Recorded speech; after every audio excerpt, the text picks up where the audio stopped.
पर देर रात तक चर्चा की गई, तमाम सांसदों ने अपनी बात रखी और एक क्लोज मार्जिन के साथ ये विधेयक लोकसभा से पेश हो गया है।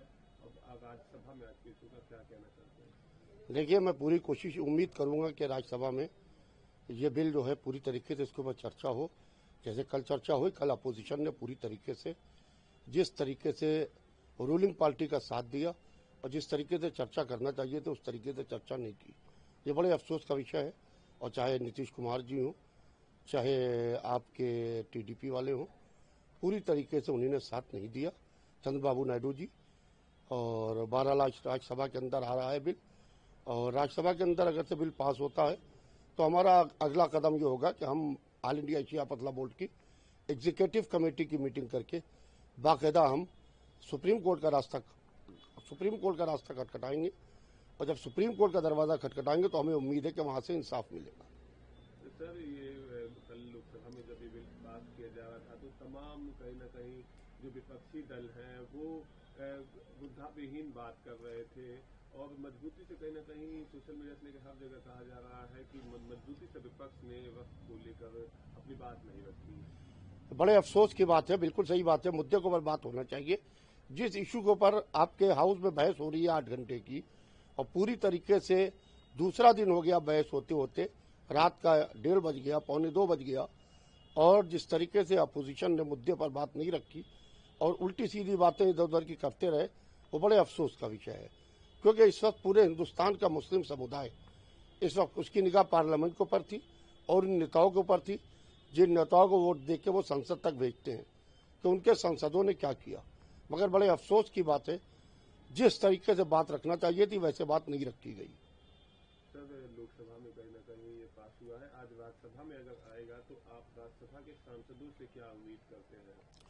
देखिए, मैं उम्मीद करूंगा राज्यसभा के सांसद उम्मीद है कि मजबूती से बात को रखेंगे, और अगर सुनी ने मजबूती से बात को नहीं रखा तो चुनाव में सबको देखिए एक दिन आना है। राज्यसभा वालों को तो नहीं आना है, मगर लोकसभा वालों को तो मैदान में आना है, और हमेशा तो वो सांसद रहेंगे नहीं। लिहाजा फिर आवाम उनसे पूछेगी कि जिस वक्त हमें जरूरत थी आपकी, उस वक्त आपने क्या किया। आज आपको जरूरत है हमारी, लिहाजा कम से कम हमारी जरूरत पर आपने क्या किया। लिहाजा बड़े अफसोस की बात है, जिस तरीके से किरण रिजिजू ने कल ये कहा कि शिया वक्फ बोर्ड और सुन्नी वक्फ बोर्ड अलग अलग है और मैं दोनों को एक करना चाहता हूं।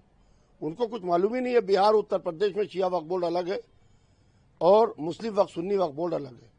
और ऑल इंडिया शिया पतला बोर्ड 2005 से पूरे शियों की संपत्ति महफूज रहे, इसके लिए बाकायदा शिया वक्फ बोर्ड की अलग मांग कर रहा है। कम से कम आदमी पटल पर जाए या जिस वक्त डिस्कशन करे या बात करे तो कम से कम उसको नॉलेज होना चाहिए है। नॉलेज होने से पहले बोलना नहीं चाहिए।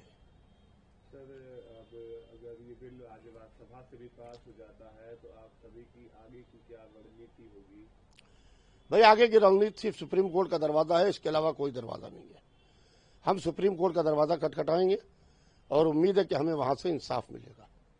अपील क्या करेंगे आम जनता से? आम जनता से अपील यही करेंगे कि शांति बनाए रखें, पूरी तरीके से शांति बनाए रखें।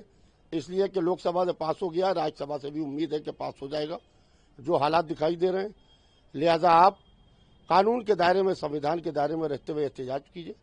ऐसी बात कतई ना कीजिए कि सरकारी इमारतें, बसेस आम जनता के ऊपर निशाना साधिए, इससे किसी की गोद उजड़ेगी, किसी का सुहाग लुटेगा।